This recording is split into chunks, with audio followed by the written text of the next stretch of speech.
Assalamualaikum warahmatullahi wabarakatuh. Kali ini Ibu akan menjelaskan materi gerak parabola fisika kelas 10 MIPA. Berikut ini ada contoh pemain sepak bola Lionel Messi, dan gambar yang di bawah merupakan pemain sepak bola yang melakukan tendangan jarak jauh ke gawang lawan membentuk gerak parabola. Lintasan bolanya membentuk gerak parabola. Kompetensi dasarnya 3.5, menganalisis gerak parabola dengan menggunakan vektor. Berikut makna fisiknya dan penerapannya dalam kehidupan sehari-hari. 4.5, mempresentasikan data hasil percobaan gerak parabola dan makna fisiknya. Indikator pencapaian kompetensi atau IPK. Yang pertama, mengidentifikasi besaran-besaran pada gerak parabola dan hubungan besaran-besaran tersebut.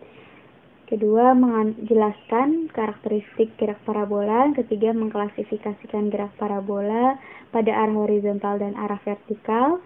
Yang keempat, menerapkan gerak parabola pada berbagai fenomena dalam kehidupan sehari-hari.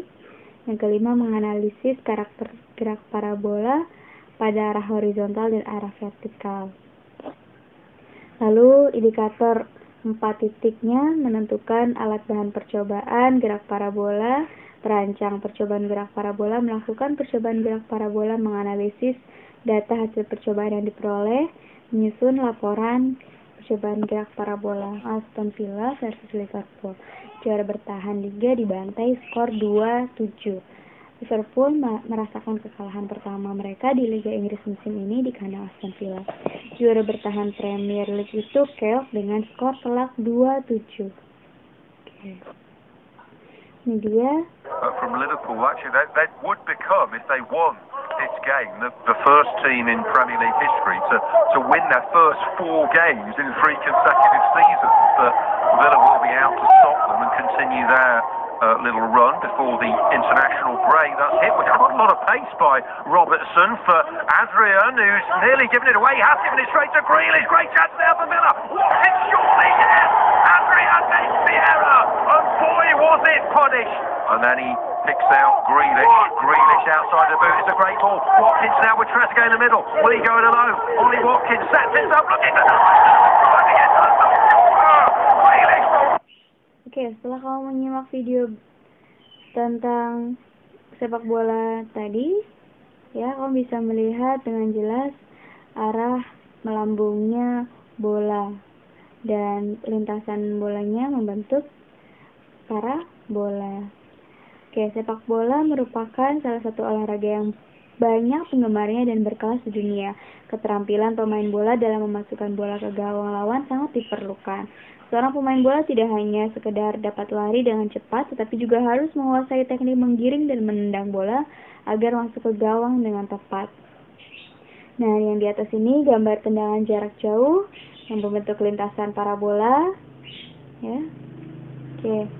Berapakah dari membahas gerak parabola ini kita bisa mengetahui berapakah besar sudut elevasi bola yang ditendang oleh seorang penjaga gawang agar bola yang ia tendang dapat mencapai jarak maksimum dan diterima pemain di depan. Seberapa besar kecepatan awal bola agar mencapai sasaran? Kita bisa simak kiper cetak gol.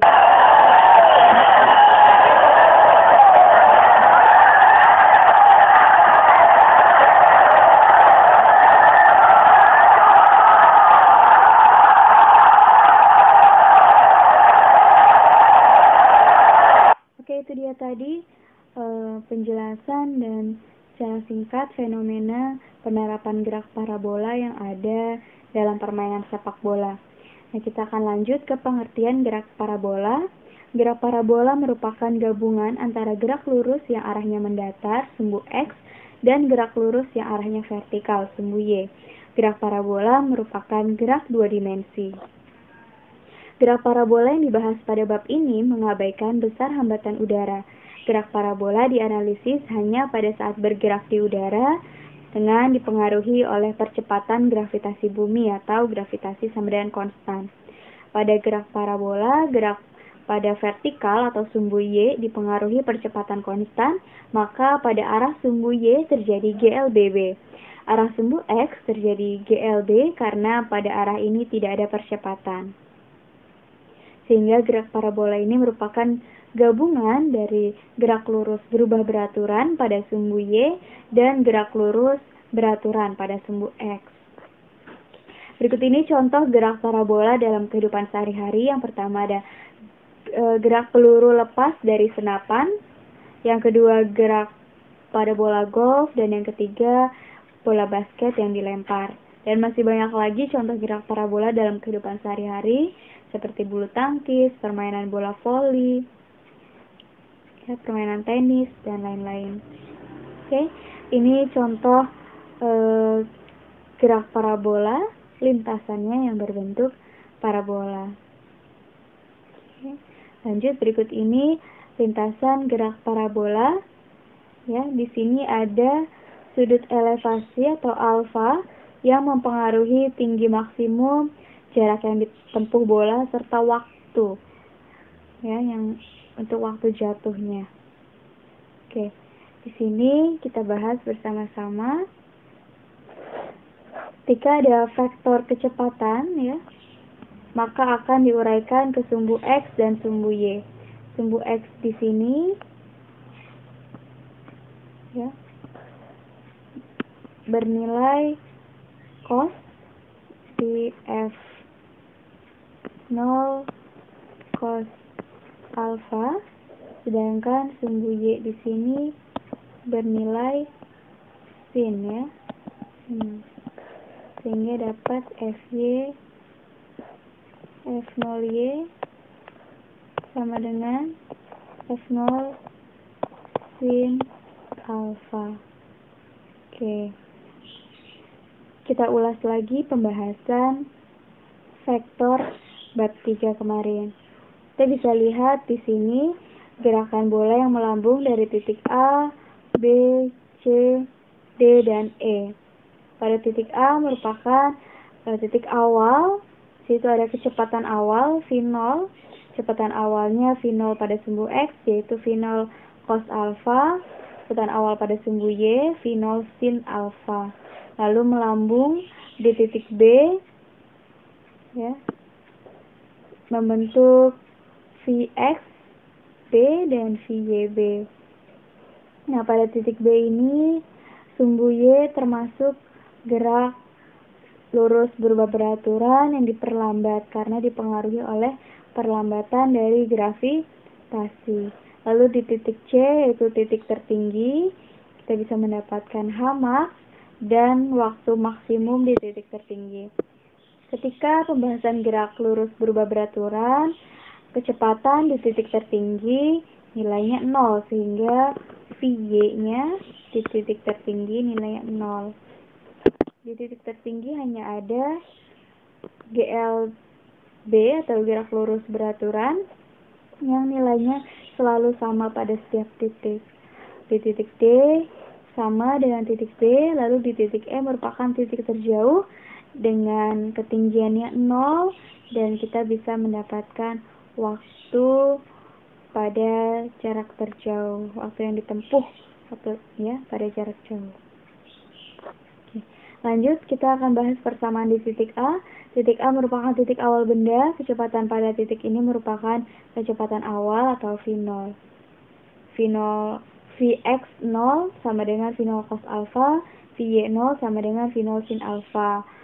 Vx 0 merupakan kecepatan mula-mula pada sumbu X. Vy 0 merupakan kecepatan mula-mula pada sumbu Y. V0 itu kecepatan mula-mula, sedangkan alfa adalah sudut elevasi. Bagaimana dengan persamaan titik B? Kita tinjau sumbu Y. Ketika benda bergerak naik dari titik A ke B, komponen gerak pada arah vertikal sumbu Y mengalami perlambatan sebesar minus gravitasi. Hal ini menunjukkan bahwa gerak pada arah vertikal merupakan gerak lurus berubah beraturan atau GLBB. Persamaan di titik B, kita tinjau sumbu Y. Kecepatan gerak benda pada arah vertikal atau sumbu Y pada waktu T, Vy dapat dicari dengan persamaan umum. VY sama dengan V0 min GT. Karena VY0 nya itu tadi V0 sin alfa dikurang GT. Oke. Sebenarnya hubungannya sama dengan GLBB yang diperlambat. Pada GLBB kita akan bandingkan. Kalau pada GLBB itu VT sama dengan V0 min GT. Ini GLBB diperlambat. Gerak lurus berubah beraturan, gerak vertikal ke atas ya. Tapi kalau pada gerak parabola, karena dia pada sumbu Y, GLBB-nya berarti VY sama dengan VY0 min GT. Karena dia membentuk sudut elevasi pada sumbu Y itu sin, sehingga kita ganti VY0-nya V0 sin alfa min GT. Sehingga seperti inilah persamaan sumbu Y di titik B pada gerak parabola. Kemudian persamaan di titik B ini kita bisa menentukan ketinggian di titik B. Karena komponen gerak vertikal merupakan GLBB, maka menurut persamaan kedudukan pada GLBB, ketinggian benda pada saat T dapat dihitung dengan menggunakan persamaan YT sama dengan V0T sin alfa min setengah GT kuadrat. Nah, persamaan di titik B ini pada sumbu X, tinjau sumbu X pada arah horizontal, sumbu X tidak mengalami percepatan. Kecepatan pada arah horizontal tidak berubah atau tetap di setiap saat. Hal ini menunjukkan bahwa gerak pada arah mendatar atau horizontal merupakan gerak lurus beraturan. Ini berarti komponen pada sumbu X atau Vx pada setiap kedudukan baik di titik A, B, C, D atau E sama dengan komponen kecepatan awalnya atau V0x. Persamaan di titik B kita tinjau sumbu X. Oke, ini berarti komponen sumbu X atau Vx pada setiap kedudukan itu sama dengan komponen kecepatan awalnya. Vx sama dengan V0, Vx0 sama dengan V0 cos alpha, sehingga kita bisa tahu jarak mendatar yang ditempuh atau x-nya dalam waktu T.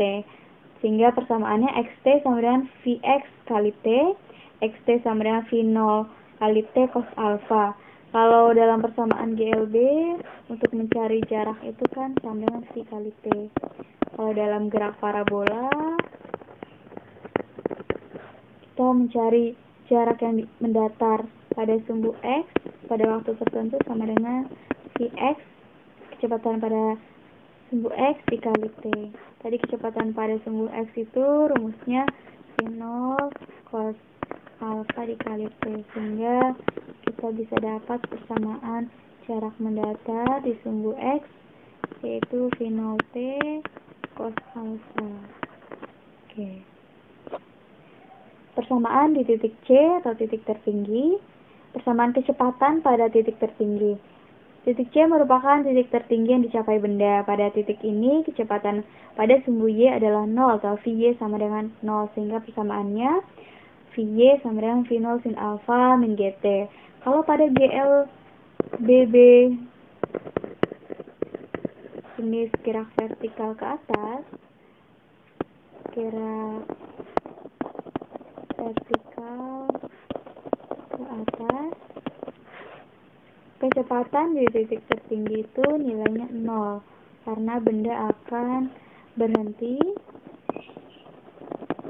dan diam sesaat untuk turun ke bawah ya, sehingga kita dapatkan persamaan waktunya di sini ya. Vy-nya itu tadi di titik tertinggi 0, sehingga didapatkan V0 sin alpha min GT. Sehingga kita pindah ruas, GT sama dengan V0 sin alpha, kita dapatkan waktu V0 sin alpha per G. Ya.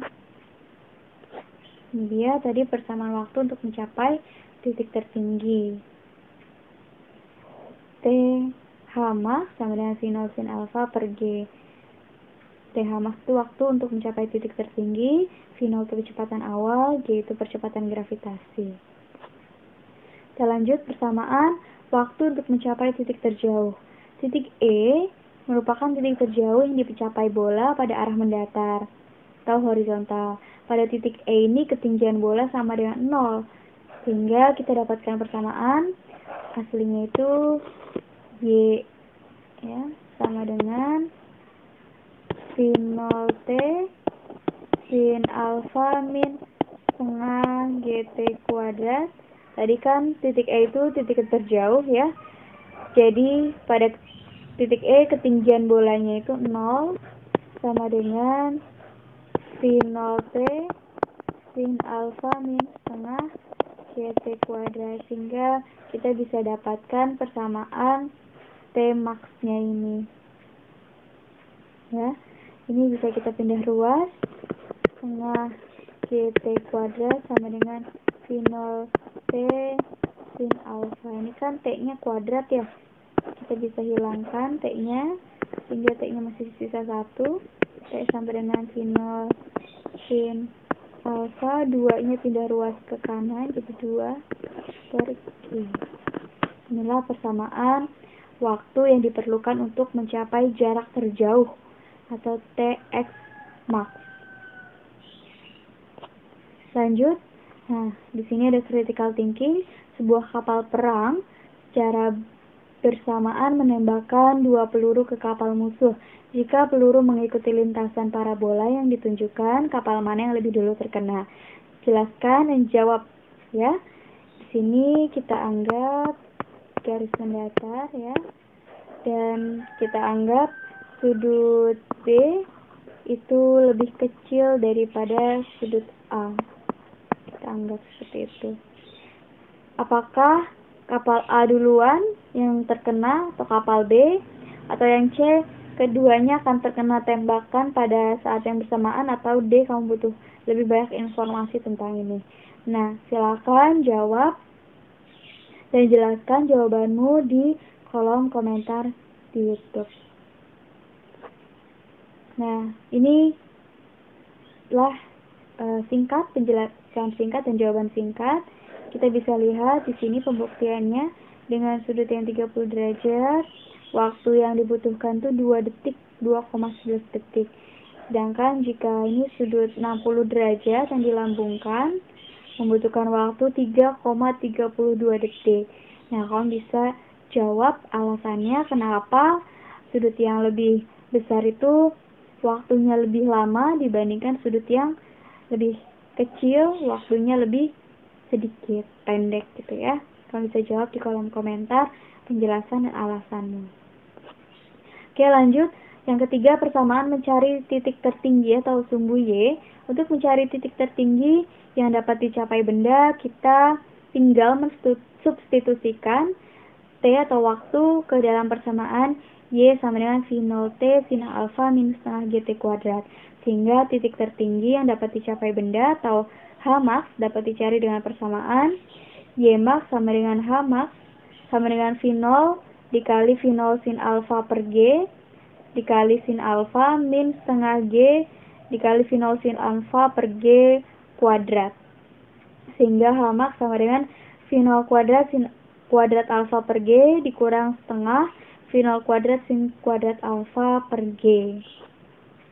Ini dia persamaan titik tertinggi atau H max, yaitu V0 kuadrat sin kuadrat alfa per 2G.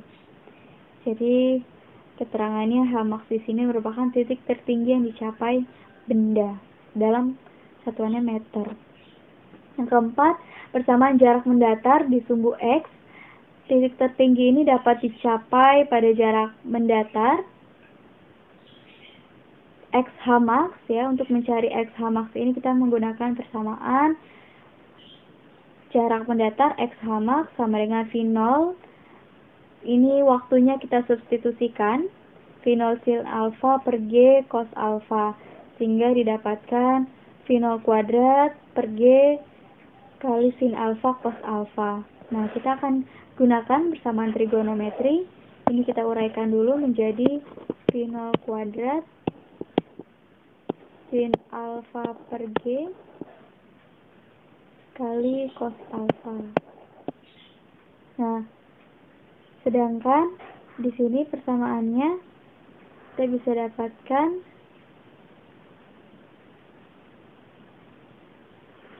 dua sin alfa cos alfa itu hasilnya sin 2 alfa, sehingga kita bisa dapatkan sin alfa cos alfa itu setengah sin 2 alfa. Jadi ini kita ganti dengan setengah sin 2 alfa dikali sin 0 kuadrat per G.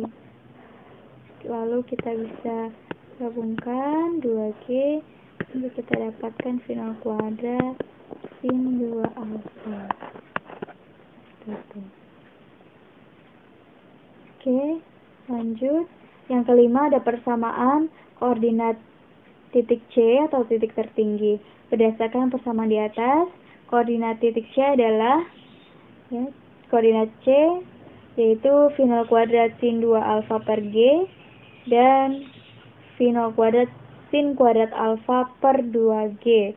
Ini maksudnya ini ada sumbu X ya. Ini sumbu X yang tadi X Hamax ya. Ini tadi X Hamax. Dan ini adalah Y Hamax. Seperti itu. Koordinat ini adalah koordinat di titik tertinggi atau koordinat maksimum. Ya, kalau misalnya ada gerak parabola, ini koordinat titik tertinggi di sini ada X dan ada Y, ya kan? X-nya itu ini tadi ya, V0 kuadrat sin 2 alfa per 2G, kalau Y maksimumnya V0 kuadrat sin kuadrat alfa per 2G. Nah, untuk pembahasan soal akan dilanjutkan pada video berikutnya. Terima kasih. Wassalamualaikum warahmatullahi wabarakatuh.